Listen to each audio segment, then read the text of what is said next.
Hey everyone, welcome back to Elite AI Assisted Coding.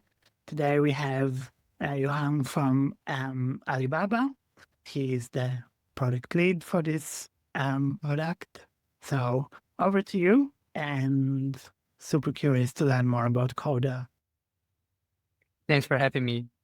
Hey everyone, so thanks for joining today's session. My name is Hang Yu, and the head of product at Qoder.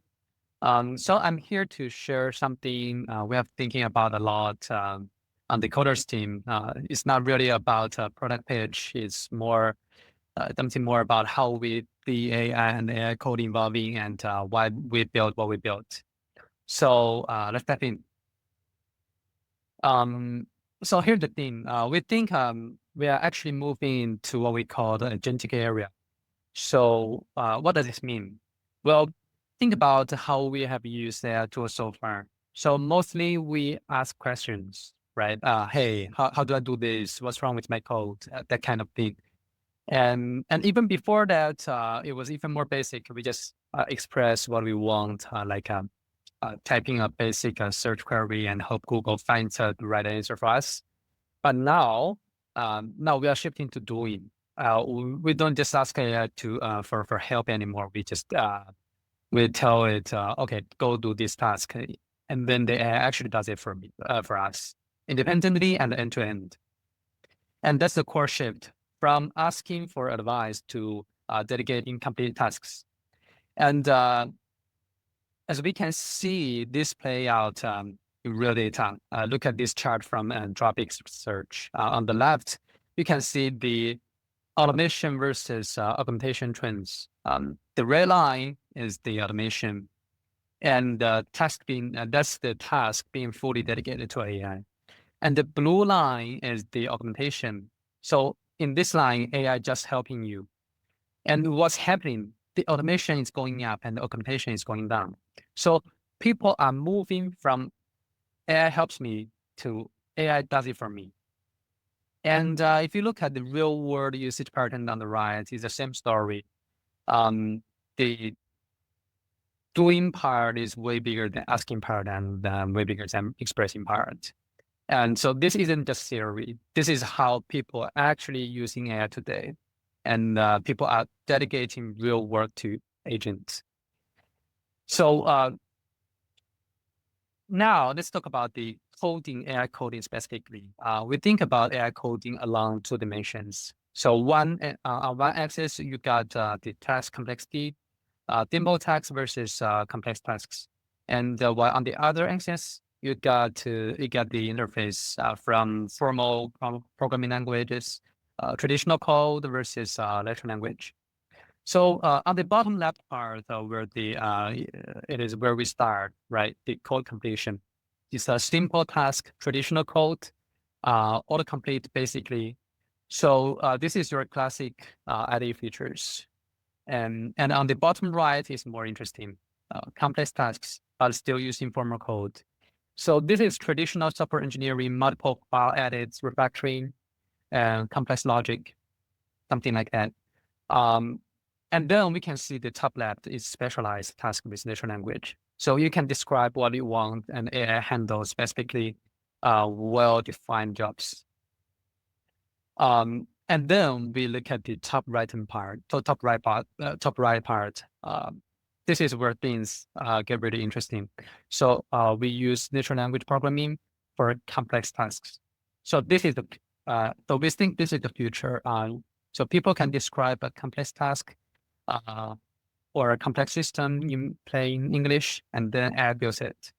And that's why this matters for, and here's why this actually matters for a real developer. So natural languaging is becoming more, so natural language is becoming the new programming language. So instead of writing code, developers are shifting to define requirements and validating AI-generated results. And here's the key. 95% of developers build real software or real world software. It's not just toy apps, not tutorials, not boilerplates. They're building complex, high-value systems that require deep context awareness. So think about it. You are not building a to-do app, a to-do list, but you are building a system that connects the physical and digital world and digital worlds. So every time someone orders food or books a ride or checks their bank account, there's code that makes that happen. The code that talks to the sensors, talks to the APIs, database, and payment systems. And as the physical world gets more digital, software demands multiplies, right? So, and then the complexity explodes. So AI for coding isn't just something about writing functions. It's about understanding massive code. It's about understanding massive code base, navigating through complex business logic, and building real software and real systems. And all right, so given everything we have just talked about, let me show you how we've seen this playing out. So we break AI coding into 3 stages, and these are not just some feature categories. They represent a fundamentally different relationship between AI and humans. So stage 1 is AI assisted coding. So this is where most tools started. Think about GitHub Copilot when it first launched around 2023. So the capability here is code completion, next line suggestions, something like that. Autocomplete stereos. So the human are still driving. AI just save you some typing time, and the productivity gain here around 30%, right? So look at the bar below. You are doing most of the work, and AI is just helping at the edges. And this actually works great. But here's the thing. You can't walk away by doing this. You have to stay in the driver's seat the whole time, right? And then we shift to stage 2. Stage 2 is the collaborative coding. And this is actually where we are now, around 2024, 2025. And the capability here is about multi-file editing, refactoring. So AI can handle complex interconnected changes across code base. And you give it a task, AI thinks through the solution. You go back and forth, like it's like pair programming with a real smart colleague, right? So you might say, I need to refactor this module to support multi-database. And then AI says, okay, I see 3 ways to do this, and let me show you how. So in this way, the productivity gain is around 30% to 100% gain, right? It's way better than AI-assisted coding. And look at the bar. So AI is doing more of the heavy lifting now, but you are still in getting it, but you are in, and you are still in the loop. This is where tools like Code and Cursor live today. But interactive, agentic, but still require you, it's still requiring you active participation. And then there's the third stage, the autonomous AI coding. So this is 2023, 2025 and beyond is where we think things are headed. So the capability here is task dedication, full autonomy. You say, okay, you talk to AI, there is a GitHub issue, go fix it. Let me know when it's done. And the AI just go off and does it independently and in the background. So while you go work on something else, it works. Or you can go sleep, you can go have a dinner, do whatever you want while AI works in the background for you.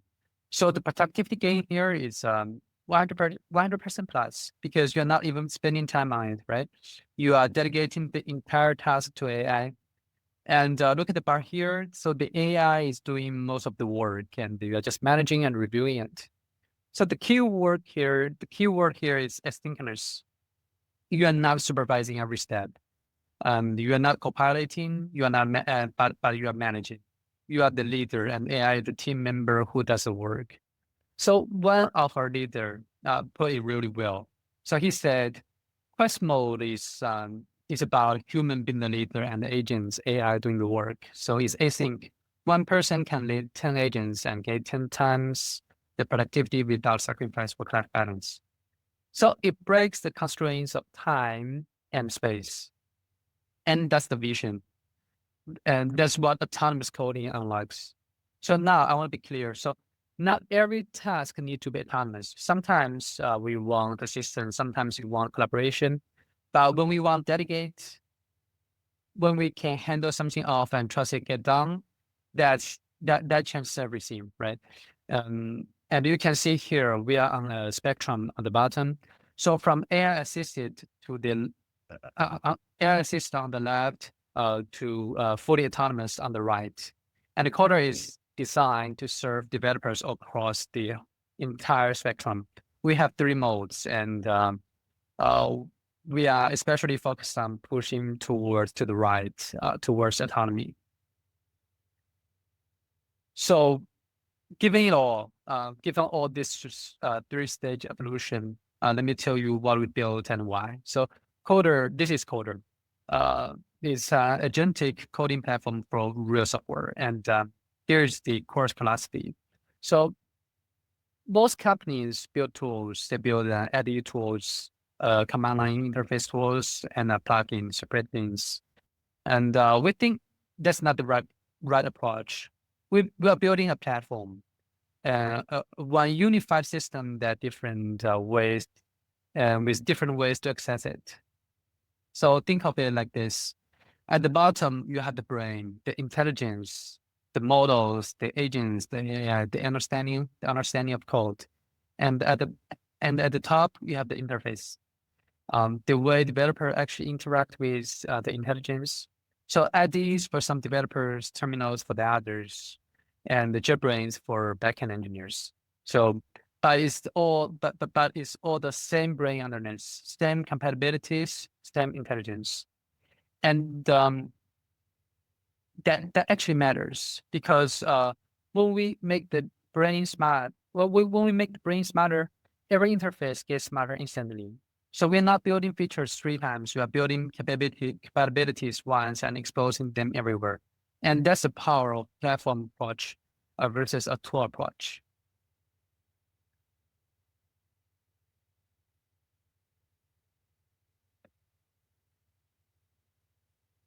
And this actually brings me to something we are really believing in.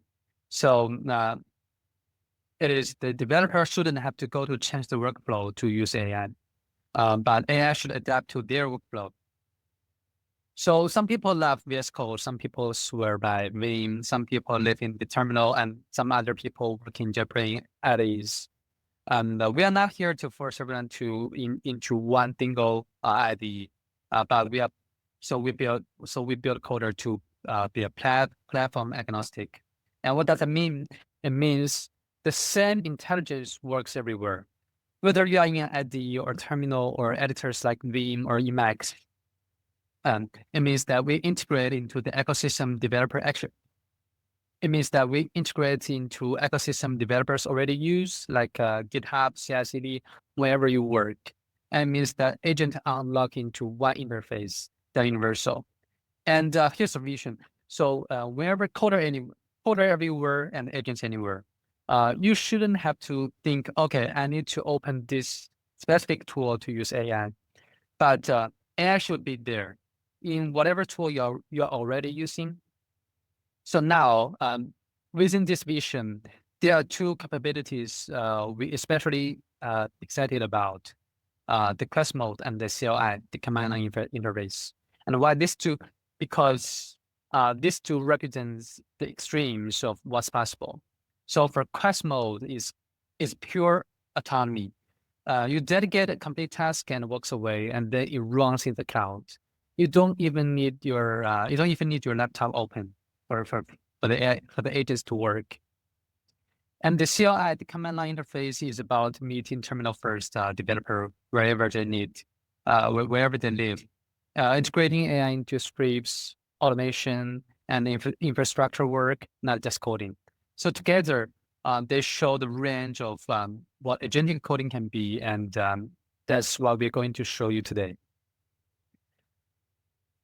Yeah, all right. So that's that's about the theory, and that's how we see the world. And let me show you how we actually looks like in how.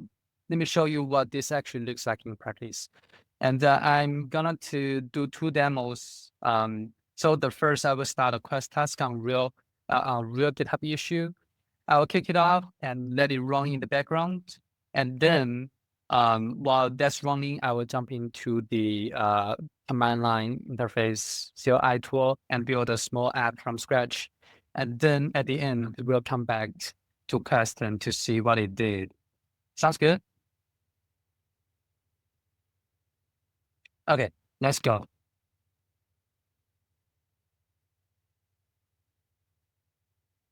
Let me share my screen.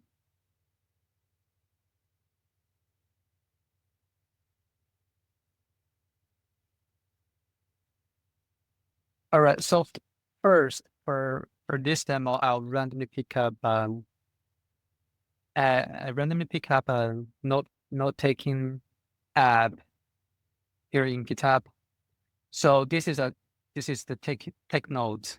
It's a real working app, open sourced, and it's 7.1K stars on the GitHub. So people actually use this. It's not a toy project, right? So let's take a look at the issue. Yeah, it got a lot of issues and bugs. Okay, let's take a look at the first one. Issue Dix3O. Let me just read what it says. Okay, so this is a real bug or a feature request, whatever it is. It needs to be fixed, right? So in the old world, usually I have to sit down, read through the code base and figure out where the problem is. And then implement the fix, write tests, and make sure it doesn't break anything. And that could take me maybe 1 hour or 2. But with Quest mode, I'm going to delegate this to AI, fully autonomous. So I'm opening the Qoder Quest here. So I've cloned the whole repository here, and it says npm install and with errors. Let me try if we also encounter these errors.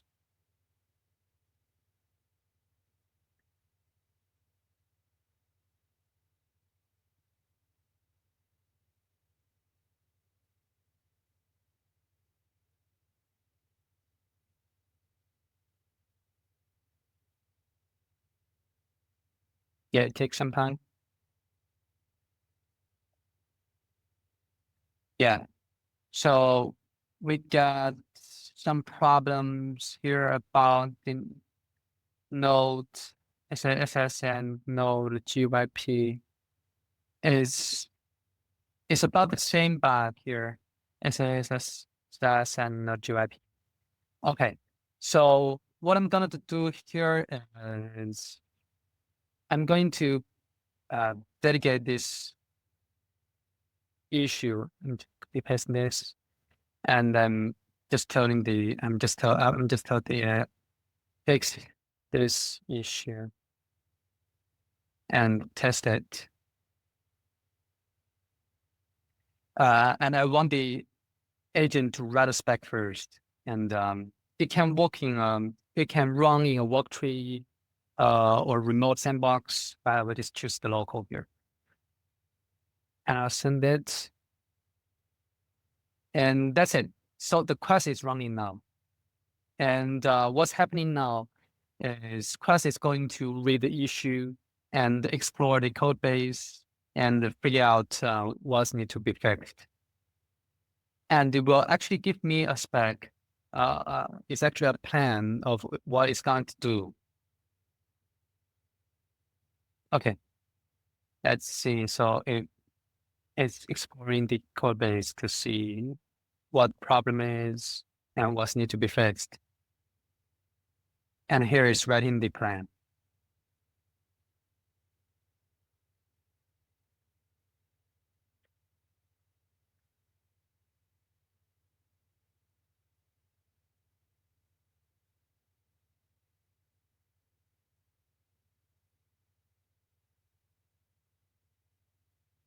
All right, so here's a plan you came up with. Let me read through this. Script validation, testing strategy, test, production build test, whatever. So it looks good to me. Makes sense.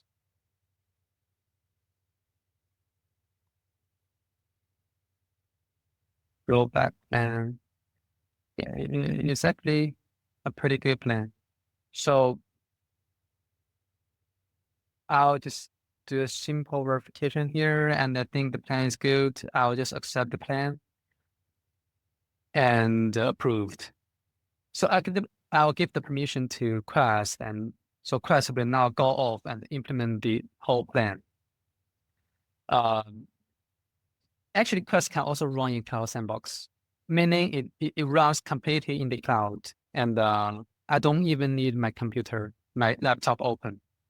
But for today's demo, to save some time, we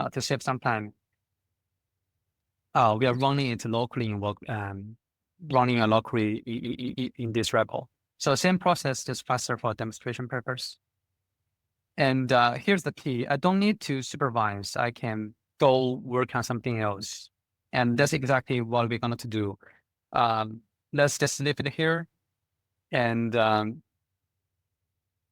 let's jump over to the CLI, to the command line interface, and build something else while Quest working in the background. So I'm gonna okay. So let me open the Qoder CLI with YOLO mode. All right, and I personally love the command line interface because once you get used to the command line, you can use it anywhere, no limitations and no constraints. All right, and here's the scenario. I want to build a quick Hacker News reader app, something clean, modern, and easy to read. And I'm going to use Qoder CLI to do this. So I'll just say, create a simple Hacker News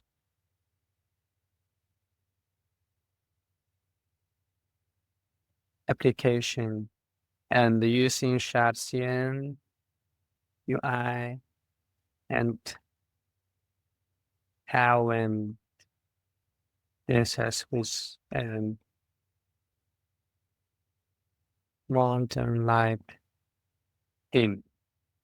Okay, so I've given it the prompt, and let's see what it does. So it says it will create a Hacker News application, and it has a to-do list here.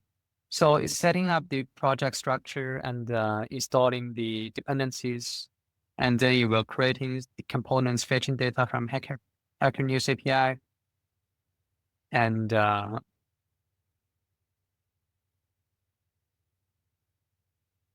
let's see.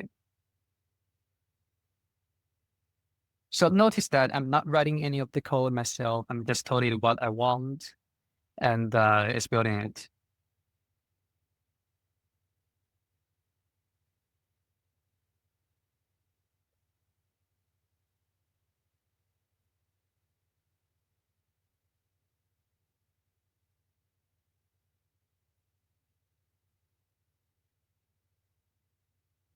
It's working.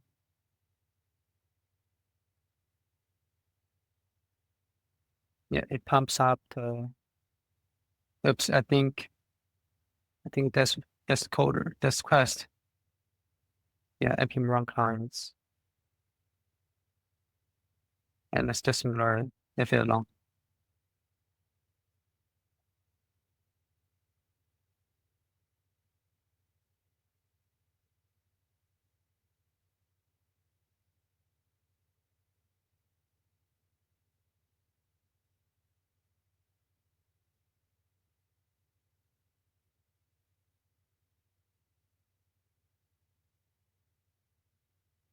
Yeah, so it's installing the dependencies.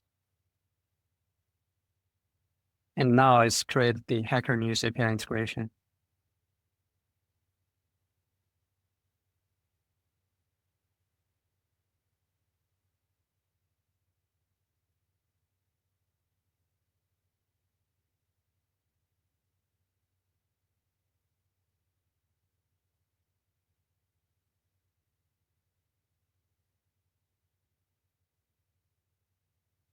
Oops.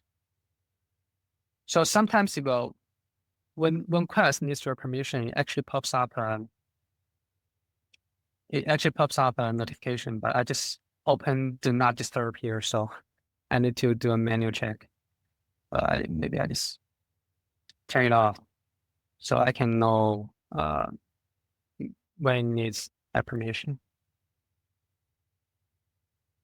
And let's go back to CLI. So it's still writing. Okay, so it has creating the UI components and is testing the whole application here.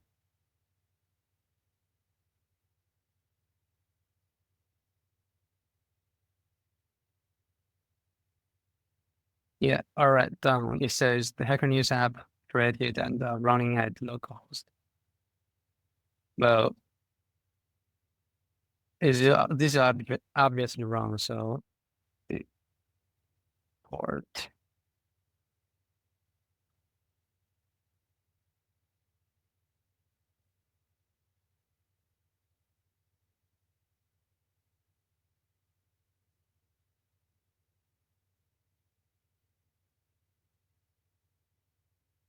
So the port 3000 is actually used, so I'm telling it to use another one. Yeah, and let's check.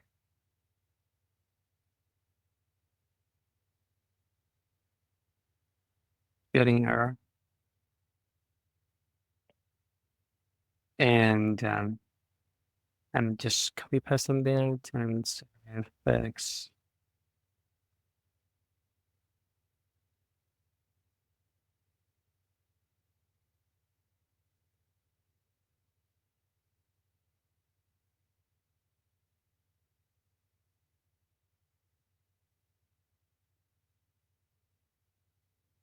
Oops, got some error here.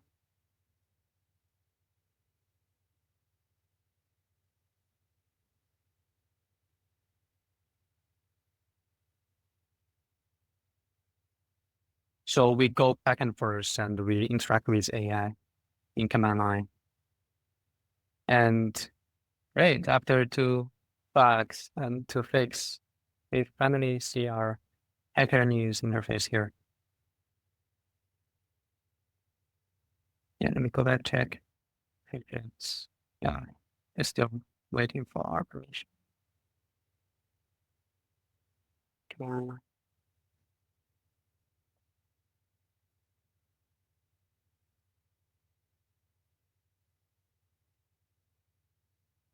Okay, nice. So the CLI just create a React app using a clean component structure. So there's the main Hacker News component and the API fetching uh, from the Hacker News. Let's see if it actually works. Yeah.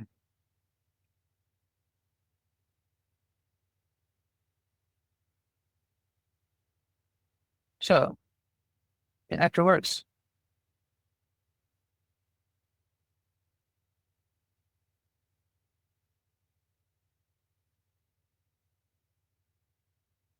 Oops.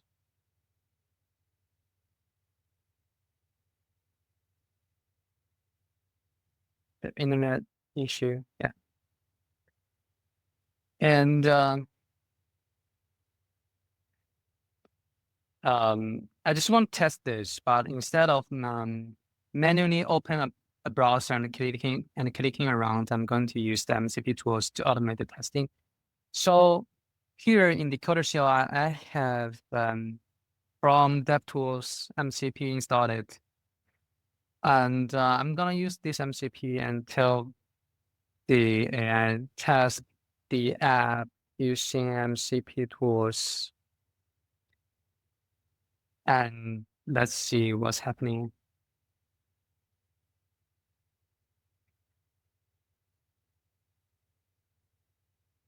So what's happening here is Qoder CLI is using the MCP to interact with browsers. It's launching the app, navigating to it, and verifying that the stories are loading.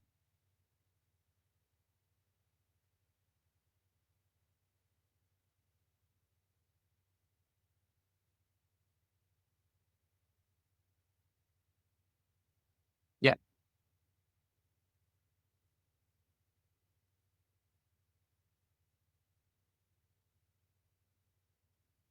So great. So it confirms that the apps actually works and stories are loading, UI is rendering correctly, and uh,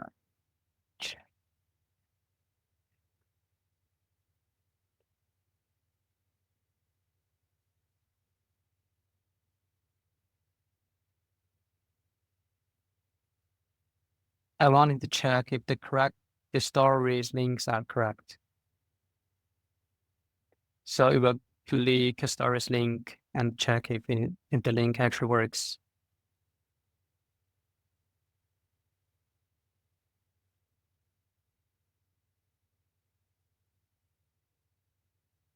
Yep. And the UI and the link is working correctly. And that's the whole thing. Building the app, testing it, and takes like maybe 5 to 10 minutes. And I didn't even write a single line of code, right? So that's a power of CLI. You can go from an idea to a working tested app in minutes.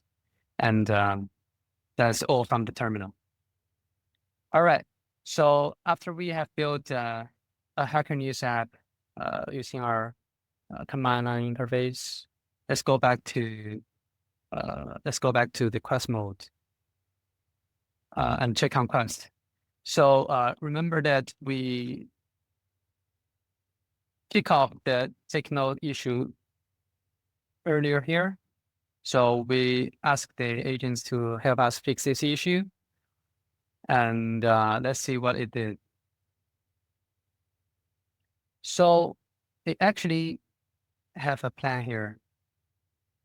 Update the dependency, clean the install dependencies, and test the development builds, and then test the production builds, and finally run unit tests and verify application for the functionality. So here what it does. So it reads the issue, export the code base, and figure out what's needed to be fixed and implement the solution here.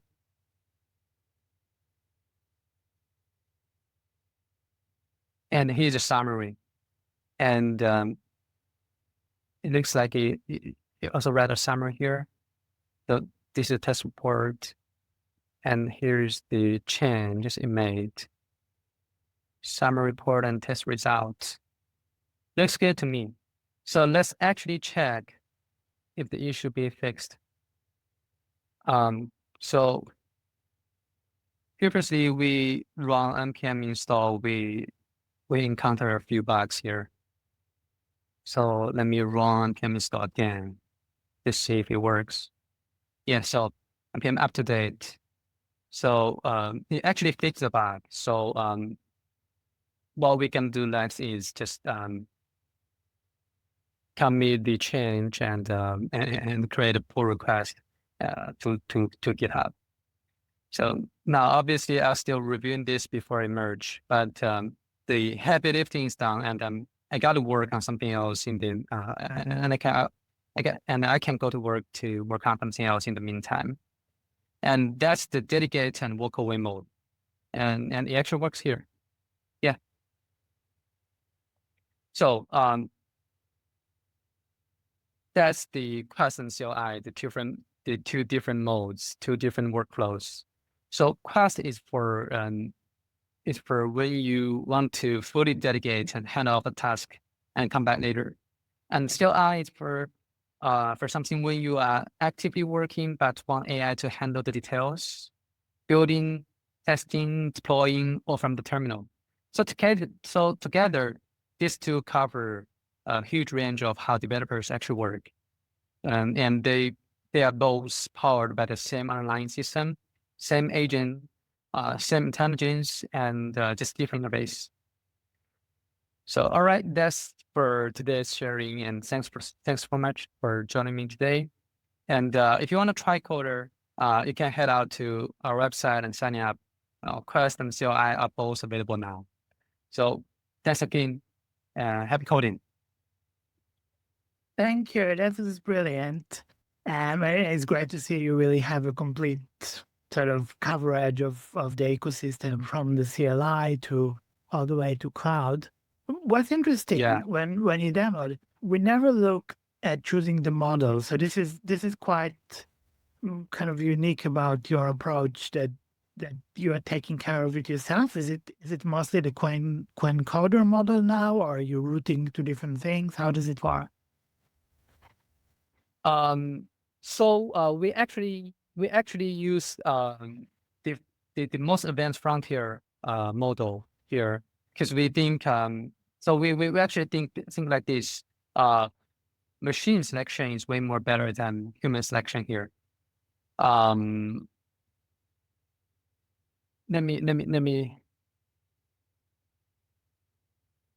So for example, if you look at some existing AI product here available, they have like 40 different AI models in your drop-down menu, and so they can let the users to choose which model they want to use. And honestly, that actually creates a lot of cognitive load, right? So developers end up becoming model selector instead of focusing on what they are trying to build. But our philosophy here is we integrate the globally optimal models, and we give users the best results.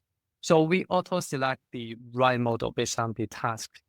So and we believe machine selection is way better than human selection. And actually, same thing with the context management. So the Qoder we believe that users shouldn't have to manually figure out which files include what tokens to optimize. We also do context engineering. So our context engineering actually handles that automatically. So the goal here is to remove the cognitive overhead and the overloads, so that we can let developers focus on what they are trying to build, but not on configuring the AI tool or selecting the right model. And you showed a little bit that you have the possibility to run stuff asynchronously locally and in the cloud. When you do that, does it ship the local stuff to the cloud, or do you work from your GitHub repo? How does this mode work? Yeah, so basically it's using your GitHub repo, because the code has to, so the agent has to get the permission, so you can actually use the code to run remotely in the sandbox. But at the same time, we also allow users to set up their own environment, so they can write their own Docker file, or they can write their own scripts, environment scripts, and we'll take that scripts or that Docker file to configure the remote sandbox to use the environment they need to dev, to run, or to run their code or to test their code. All right, that's very cool. So thanks a lot for the presentation and for the demo. Definitely looks like a really fresh and interesting approach, and I'm curious to try Qoder myself now. Yeah, thanks for having me.